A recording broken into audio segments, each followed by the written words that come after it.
I'm speaking from Palestine Solidarity Campaign today. I'm the Vice Chair, National Vice Chair, and I'm going to talk a little bit about the annexation proposals, obviously, but also I'm going to talk about what we have been doing and actions that I think people could take part in, and I will share those in the chat afterwards, because I think it's important that we have this discussion, but that we also think about what we here can do to put pressure on our government and to raise awareness amongst people. Because the one thing that I hear, and I'm also speaking as somebody who goes to Palestine regularly, so I go a couple of times a year, and the one thing that I always hear when I'm there is that they don't have a voice, and they want us to be their voice here. And you know, if you take nothing away from this meeting, take away that you're going to be a voice for the Palestinian people and talk to people about the situation there.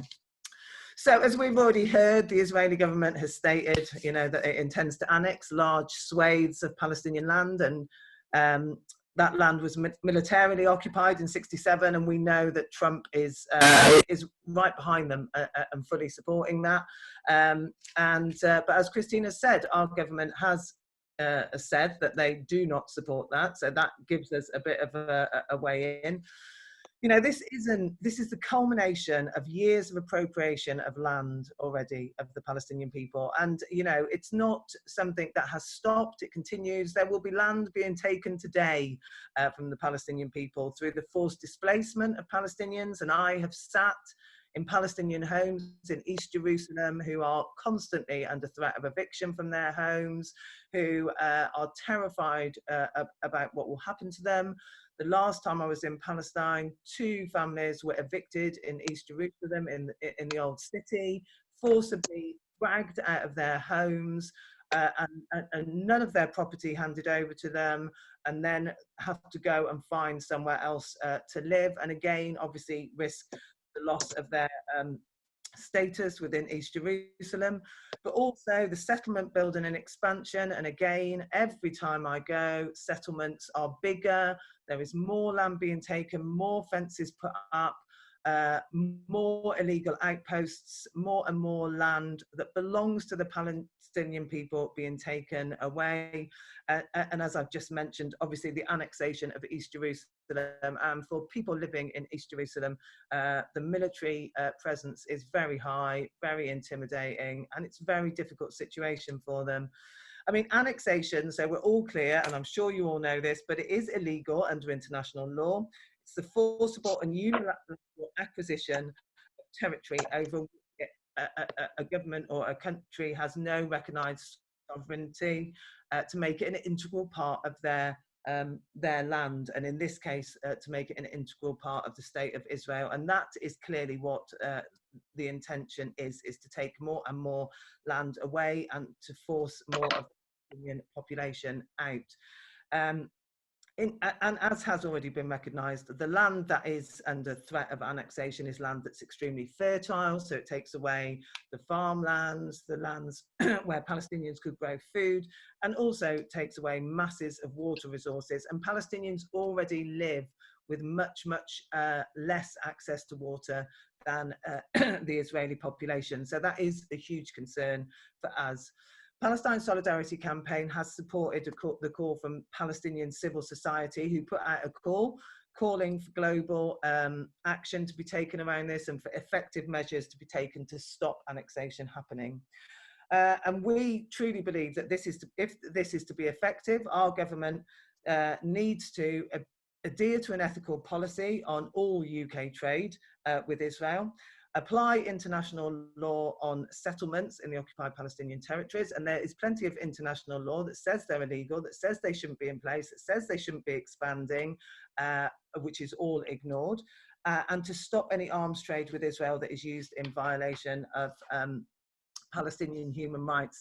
And, you know, when I have visited Palestine, it's quite clear that the arms are used arbitrarily on Palestinian people, and actually Israel is often cited as saying that arms that it produces is tested on civilian populations, and what they mean by civilian populations are Palestinians.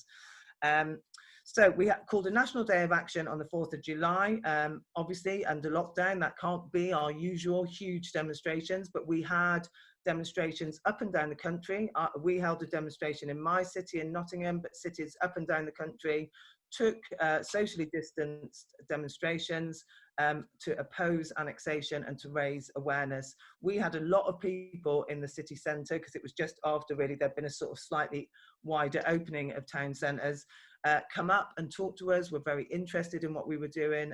So again, these sorts of events are a very good opportunity to talk to people about what is happening. We have an online campaign urging our members and supporters and anybody who wants to. So, you know, whether you're a member, a supporter, or whether you're just a person who is interested in Palestine, you can go onto our website and contact your MP, urging them to speak out in support of Palestinians. And there are 2 early day motions at the moment. So early day motions can be signed by MPs, and if enough sign, then it will ensure that there is a debate on it. There is an early day motion 464 specifically around annexation, and we would urge people to, and I'll put all the links to this in the chat afterwards. And there is also an early day motion 225, which is on international law and trade with illegal Israeli settlements. Again, that is a really important issue. So, and I'm gonna, I don't want to take up loads of time because I'd like to have some questions and stuff, but I'm going to end with this.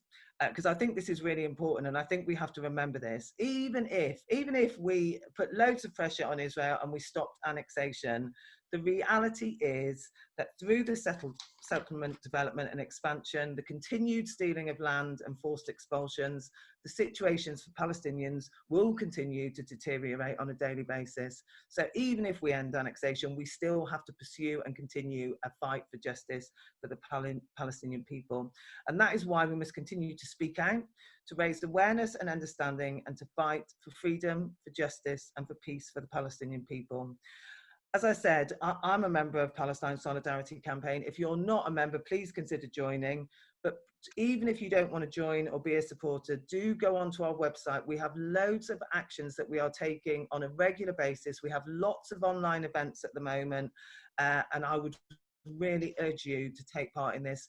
I became involved in, in supporting Palestinians a long time ago. I do lots of international work, but I say this every time I speak at meetings about Palestine. If somebody said to me, there's only one place in the world that you can put and invest your energy into supporting, it would be to the people of Palestine. We have, there has been a massive disservice to these people, and we have a duty as people here and people globally to support their call and to fight for justice for them. So please join that fight. Thank you.